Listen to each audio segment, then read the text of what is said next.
안녕하세요. 오늘부터 3주 동안 코로나 우울과 스트레스 관리에 관해서 시리즈로 설명을 드리도록 하겠습니다. 오늘 첫 번째는 코로나 우울에 관한 내용을 간략히 설명을 드리도록 할게요. 제가 설명드릴 순서는 다음과 같습니다. 첫 번째는 코로나 팬데믹이 정신건강에 미치는 영향이 어떤지, 두 번째로 코로나 우울이라는 것이 무엇인지, 세 번째로 코로나 우울의 현황과 원인, 그리고 마음 건강 챙기기에 관한 자료들을 좀 간단히 공유를 하도록 하겠습니다. 작년 2020년 1월부터 코로나 대유행이 지금 시작되었습니다. 처음 대유행이 시작되었을 때는 코로나로 인한 환자들이 급격하게 늘어나고 또 그로 인해서 사망자들도 늘어나게 되고 코로나 대유행이 지속될수록 이 사망자와 또 코로나 환자들이 늘어나게 될 수밖에 없죠. 그리고 나면은 그 사이에 코로나가 아닌 다른 일반 환자들 같은 경우 병원에서 적절한 치료를 받지 못하게 되어서 2차 파도는 이 급성기 질환을 갖고 있는, 예를 들어서 심근경색이라든지 뇌출혈이라든지 이런 급성 치료가 필요한 환자들이 급증을 하게 됩니다. 그리고 이제 세 번째 단계에서는 이 만성 질환을 갖고 있는 환자들이 우선순위에서 코로나 환자, 급성기 질환 환자보다 이 우선순위에서 늦다 보니까 만성 질환 환자들이 제대로 치료를 받지 못해서 이 환자들의 비중이 높아집니다. 그러면 정신건강은 어떻게 되느냐? 코로나가 시작되는, 대유행이 시작되는 시점 비슷하게 정신건강의 문제들이 드러나게 되고 계속 증가를 해서 코로나는 비록 줄어들었다 하더라도 계속해서 이 정신건강의 이슈들은 지속적으로 문제를 일으키게 됩니다. 특히 코로나가 정신건강에 미치는 영향을 보시면 크게 세 가지로 분류할 수가 있습니다. 첫 번째는 어떤 사회 경제적으로 지금 불안정성이 강하고 또 불확실성이 높아져 있어서 내 미래, 내 고용에 대한 또 경제적인 어려움 이런 것 때문에 우울해하고 불안해하는 분들이 많죠. 두 번째로 사회적 거리두기로 인해서 집에만 있게 되고 다른 친한 친구들을 만나지 못하고 심지어 운동도 한동안은 못했습니다. 그러면서 이제 외로움이 증가되고 스트레스가 쌓일 수가 있고, 또 세 번째로 필요한 병원 진료라든지 복지 서비스에 제대로 접근하지 못하는 이런 문제로 인해서 심리적인 동요와 어려움이 생기게 됩니다. 두 번째로 코로나 감염에 관한 직접적인 공포와 불안이 있습니다. 감염이 된다든지 그 후유증이 어떨까 이런 거에 대해서 상상을 하면서 이제 불안해하게 되고, 또 내가 만약 감염되었다가 회복됐다 할지라도 주변에서 나를 어떻게 볼 것인가라는 시선이나 편견에 대한 걱정들이 많다 보니까 이런 것들이 정신건강에 영향을 미치게 됩니다. 세 번째로 내가 만약 직접 코로나에 걸렸다 하면은 바로 격리가 되고 강제로 입원 치료 또는 생활 치료 시설로 바로 전원을 하게 되죠. 그런 과정에서 트라우마가 있습니다. 특히 친한 지인이나 가족이 감염되고 사망하셨다 하면은 이제 상실감이라는 커다란 트라우마를 겪게 됩니다. 결국 이제 국민들의 정신건강이 저하되고 정신보건의료 서비스의 이용이 점차 이제 증가하게 됩니다.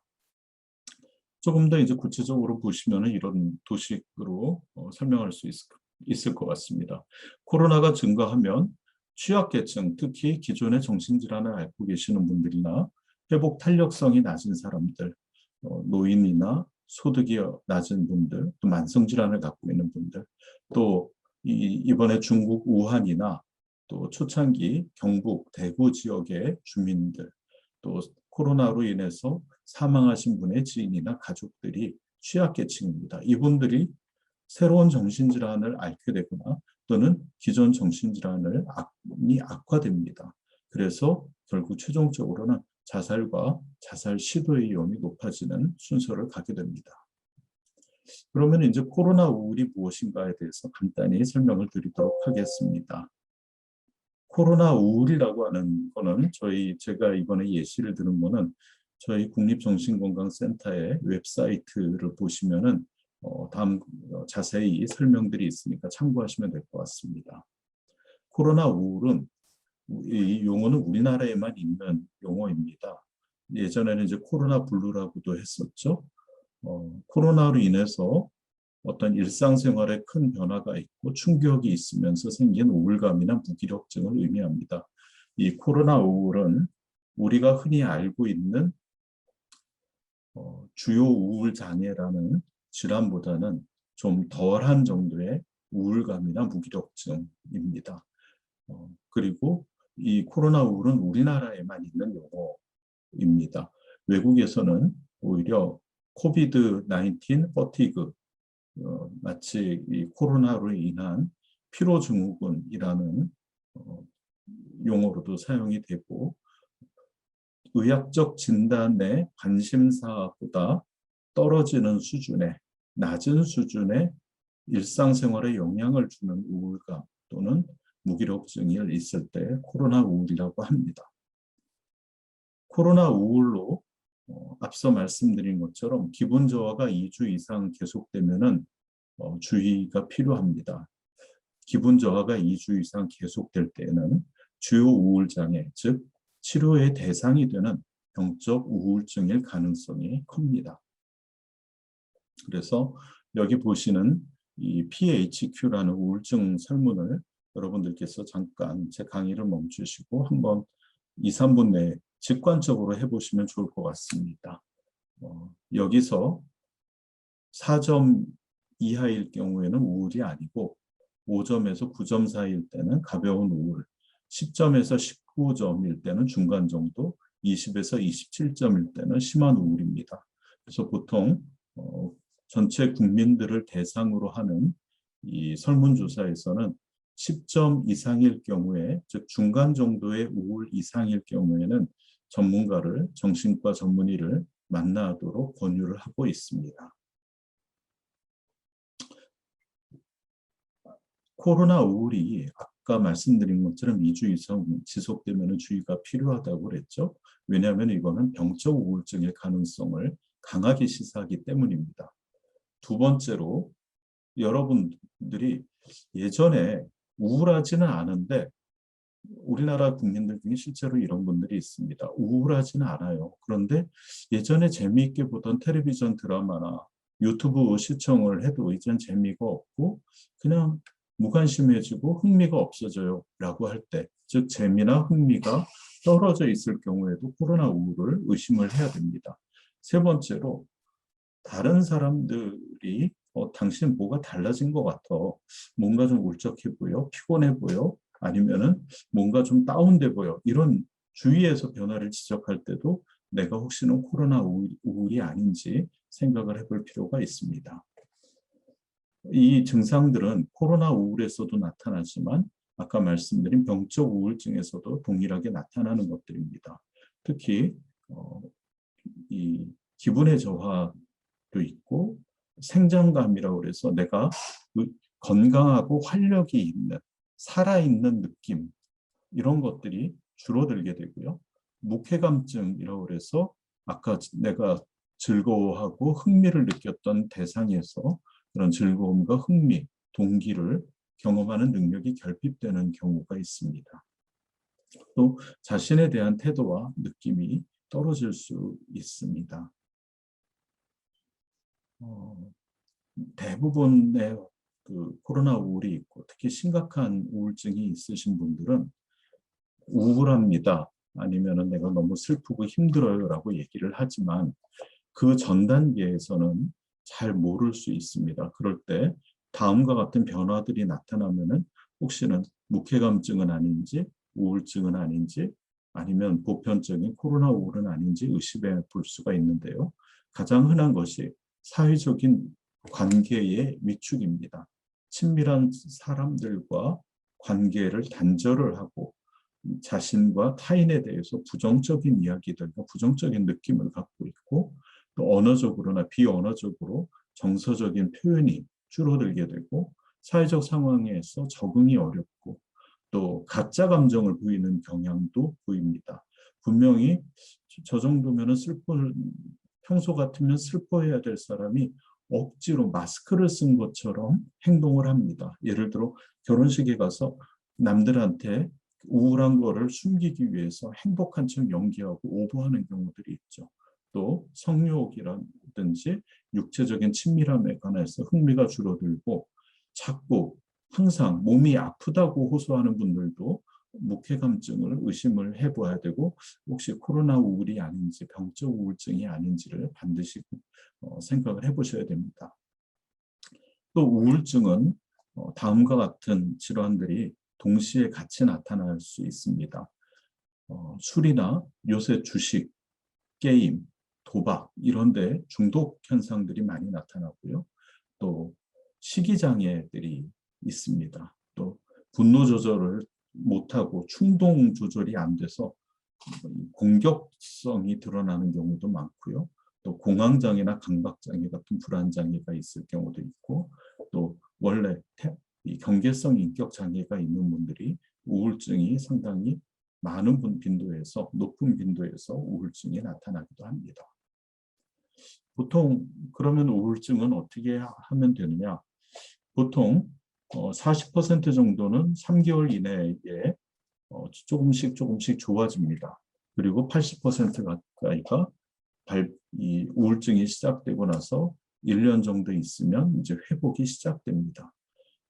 그런데 3개월이면 우리가 일상적으로 생각할 때 별로 그 긴 기간처럼 안 느껴지지만 우울증 환자들한테는 하루하루가 1시간이 정말로 계속 요새같이 이런 따스한 봄바람에도 내 가슴과 내 피부를 바늘로 찌르듯이 아프다는 그런 고통을 호소하십니다. 이게 매일매일 90일 동안 매일 바늘로 여러분들 찔림을 당한다고 생각해 보시면 이게 얼마나 참을 수 없는 어려움인지 아실 겁니다. 이게 치료를 늦게 할수록 회복될 가능성은 점점 줄어들고요. 빨리 치료를 할수록 빨리 회복될 가능성이 점점 높아집니다. 그래서 치료를 제대로 안 받을 경우에는 10% 이상이 5년 이상 지속되고 7%가 10년 이상 그냥 그런 상태로 우울한 상태로 살게 됩니다. 그래서 우울증은 발견을 빨리 하면 할수록 적극적으로 치료할 필요가 있습니다. 두 번째로 치료가 중간에 중단이 될 경우에는 우울증이 잘 치료받아서 마치 이렇게 꾹꾹 발로 땅을 밟아 다져놓은 것 같은데 우울증이 땅 속에서 점점점 커져가지고 처음보다 더 세져서 다시 튀어나오는 그때는 발로 밟아서 안 되는 마치 불도저 같은 거로 밀고 이 롤러로 이 길을 닦는 큰 롤러로 밀어야지만 다져야지만 들어갈 정도로 강해집니다. 그래서 치료를 한번 시작하면 제대로 치료를 해야 되고 증상이 좀 나았으니까 이제 그만 다녀야지 이렇게 여러분들이 판단하시면 안 되고 반드시 정신과 전문의 선생님과 주치의 선생님과 상의하셔서 치료를 중단을 결정하셔야 됩니다. 그렇지 않으면 처음보다 더 강한 우울증이 재발하거나 증상이 악화될 수가 있습니다. 우리나라 코로나 우울을 보시면 이렇습니다. 지난 2020년에 3월, 5월, 9월, 12월을 보면은요. 아까 말씀드린 것처럼 이 불안 척도의 10점 이상인 비율이 여자들은 약 한 20% 정도, 남자들은 한 14% 정도가 불안 장애의 위험이 있고 정신과 의사를 만나볼 필요가 있는 분들이 전체의 한 국민의 5분의 1 정도가 여기에 해당됐습니다. 두 번째로 우울증일 경우에는 여성은 한 24%, 약 여자의 4분의 1 정도가 정신과 의사를 만나볼 필요가 있었고요. 남자들도 한 18% 정도가 또 우울증을 앓았습니다. 이 비율은 2018년도에 똑같은 조사를 했었습니다. 그 당시에는 우울증 같은 경우 전체 국민의 한 4%, 그 다음에 불안장애, 우울증은 한 4%, 그 다음에 자살 생각을 갖고 있는 분들은 약 한 2% 정도에 불과했었는데 지금 그때에 비하면 5배, 그리고 자살 같은 경우는 지난 일주일 동안 자살을 생각했다라고 응답한 사람들이 13%로 7배 정도 늘었습니다. 이만큼 정신건강이 상당히 심각해졌고 여기에 관련되는 것들이 지금 코로나 우울이라고 생각하시면 좋을 것 같습니다. 전체적으로 그래서 지난 1년 동안 정신과 의사를 찾은 그 진료를 받은 빈도도 2016년 대비 30%나 증가를 했고요. 특히 주의해야 될 거는 우리 한마음에도 많은 20대, 30대 자매들이 가장 이 코로나 우울에 위험한 연령층입니다. 그러면 왜 코로나 우울이 생길까요?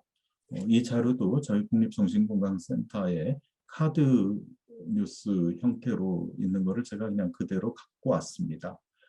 지금 제가 저희 센터의 자료를 그냥 그대로 쓰는 거는요. 여러 가지가 있지만 하나는 뭐 이해하기 쉽고 기억하기 쉽게 저희가 잘 만든 것도 있지만 지금 코로나 우울에 관해서 또 자살에 대해서 정신건강에 대해서 유튜브를 보면은 거짓말들이 상당히 많습니다. 100% 거짓말이 아니라 97%는 사실인 것 같고 90% 정도 이상은 진실인데 나머지를 10% 아니면 살짝 거짓말을 비틀고 자기한테 와서 효과와 이 치료 효과가 입증되지 않은 아니면 자기를 광고하기 위한 그런 유튜브들이 상당히 많습니다. 그래서 여러분들께서 이 강의를 들으시면서 거짓말 아니면 어떤 다른 목적에 의해서 만들어진 그런 정보의 범람을 미리 구별할 필요가 있고 그러려면 저희 국립정신건강센터의 이 자료라든지 두 번째로 정신의학 신문이라는 게 있습니다. 정신과 의사들이 직접 기자가 돼서 이 질환에 대해서나 치료법에 대해서 쓰는 것들이 있는데 그거에 대한 좋은 기사들이 상당히 많습니다. 세 번째로 뇌부자들이라는 유튜브가 있습니다. 이것도 실력 있는 정신과 선생님들 세 분이 출연하셔가지고 요새 있는 많은 정신건강 이슈들을 알기 쉽게 설명을 하고 있습니다. 이 정도가 여러분들한테 쉽게 다가오고 또 비교적 공신력이 있다고 생각이 돼서 추천을 드립니다. 다시 이제 본론으로 돌아가면 코로나 우울의 원인은 세 가지가 있습니다. 하나는 내가 감염되지 않을까 하는 불안감. 두 번째, 지금 막 말씀드린 것처럼 뉴스, 신문, 인터넷에서 코로나와 관련된 부정적인 소식이 걸러지지 않고 계속 쏟아집니다.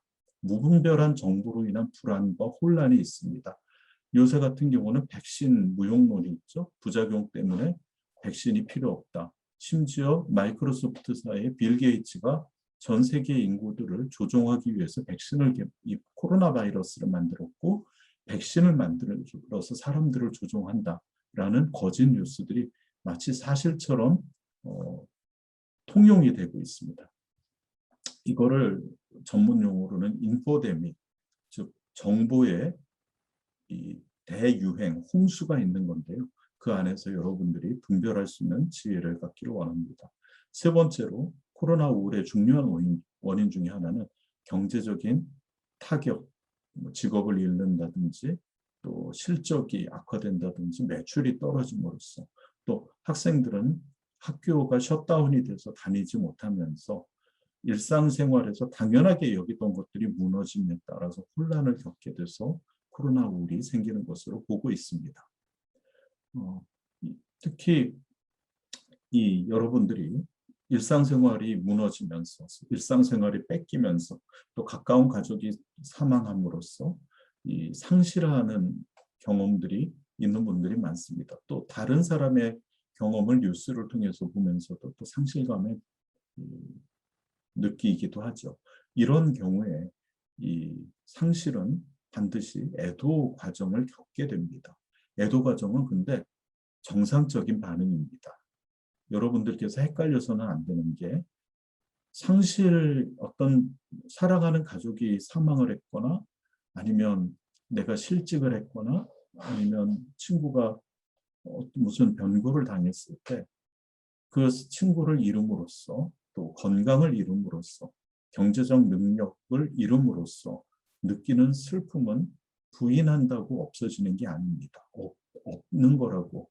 나는 크리스찬이기 때문에 이런 게 없어도 돼 라고 하더라도 슬픔은 하나님께서 주신 정상적인 감정입니다. 그래서 그 슬픔은 충분히 인식하고 표현하실 필요가 있습니다. 어떻게 표현하면 더 건강할까요?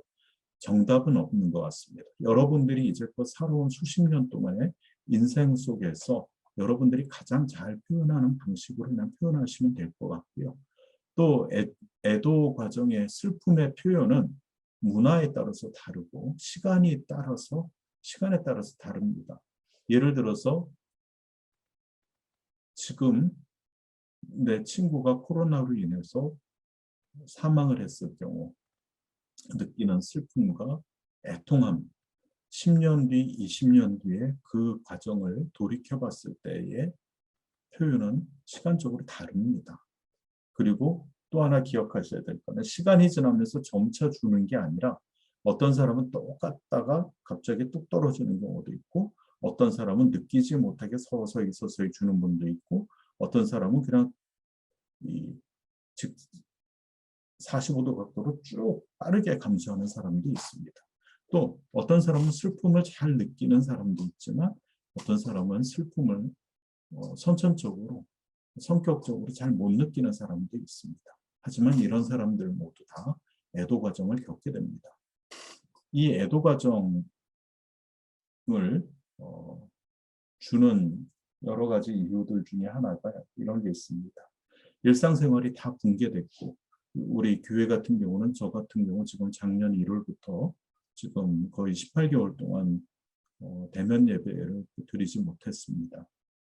지금도 여러분들하고 이제 온라인을 통해서 만나게 되는데요. 이렇게 일상생활이 붕괴되고 변화되었죠.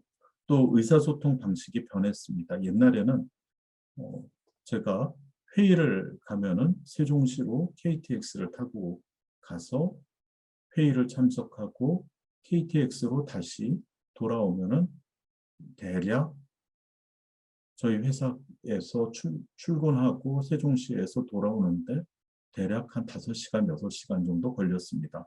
돌아와서는 회사에서 또 일들을 몇 가지 좀 하고 하다 보면 그냥 이제 하루가 금방 지나갔는데 요새는 다 줌을 통해서 영상회의를 하다 보니까 너무 간편해졌죠.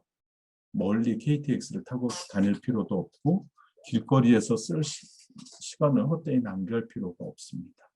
또 저희 직원들 중에 의무적으로 15% 정도는 재택근무를 하고 있었고요. 또 우리 아이들 같은 경우는 학교를 가지 못해서 온라인으로 집에서 학업을 이어가고 있습니다. 또 제가 이제 이번에 코로나로 인해서 이 중앙사고수습본부에서 일을 하고 있는데 이 코로나 때문에 수많은 일들 처리를 해야 되는데 메신저를 통해서 대부분 합니다.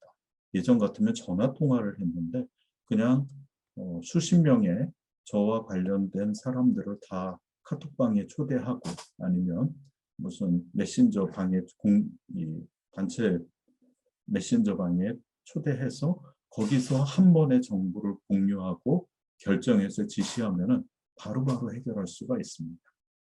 또 하나는 대인관계와 상호작용이 앞서 말씀드린 이런 고립감, 의사소통의 변화 때문에 이 대인관계나 상호작용이 변화되게 되었습니다.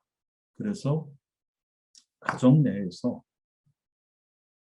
부모와 자녀의 상호작용이 늘었고요.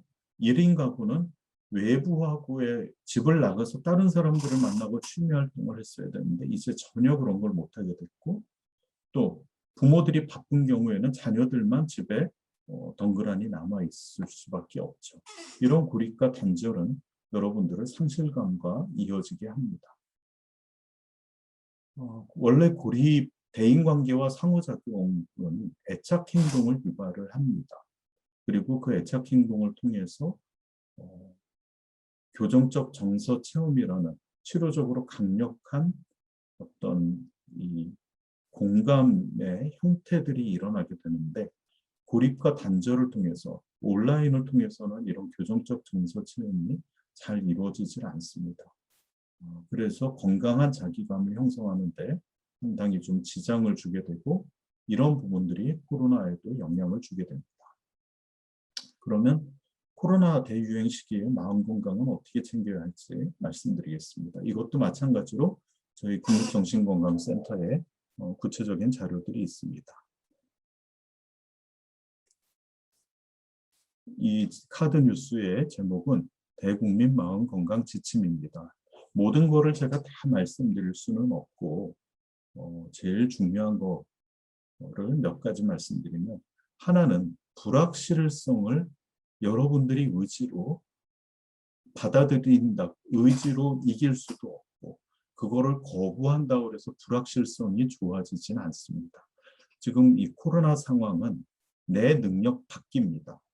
하나님의 능력과 하나님의 통치 안에서는 있지만, 하나님의 통치 능력 안에 있다고 해서 내가 이거를 권장할 수 있는 건 아닙니다. 그거를 받아들이셔야 됩니다. 그래서 불확실성이 너무나 많습니다. 심지어 아스트라제네카가 처음에 이 파이자도 그렇고 백신이 소개됐을 때 이 청소년들은 맞지 말아야 된다라는 보도가 있었습니다. 부작용 때문이다, 아니다, 뭐 이런 것도 없이, 밑도 끝도 없이 맞지 말아야 된다. 노인들에서는 맞지 말아야 된다고 그랬죠. 왜냐하면 거기에 참여한 이 피험자 수가 너무 적었었습니다. 그런데 그런 것들이 없이 그냥 무분별하게 이 사람들은 맞지 말아라 라고 하니까 마치 우리 국민들은 부작용이 심해서인가 보다라고 생각하고 백신에 대한 거부감들이 컸었습니다. 두 번째로 마스크를 쓰지 말라고 선동하는 사람들이 꽤 많았습니다. 지금은 마스크를 안 쓰면 안 된다는 걸 모든 국민이 알지만, 작년 이맘때만 해도 마스크 쓰는 거에 대해서 반대를 많이 했고, 심지어 미국에서는 1년 내내 마스크로 인해서 데모도 하고 갈등들이 많았었죠. 이런 일이 생기는 거는 신종 감염병 같은 경우 우리가 충분한 정보를 갖고 있지 못하기 때문에 여러 가지 혼란이 있고 불확실성이 생길 수밖에 없습니다. 그거를 자연스럽게 이해하시고 정확하게 정부를 통해서, 전문가들을 통해서, 전문가 단체와 학회를 통해서 전달되는 메시지만 정확하게 받아들이시면 좋을 것 같습니다. 그리고 비록 비대면이라 하더라도, 아니면 보기 싫은 가족이라 하더라도 소통을 계속하시면 좋겠습니다.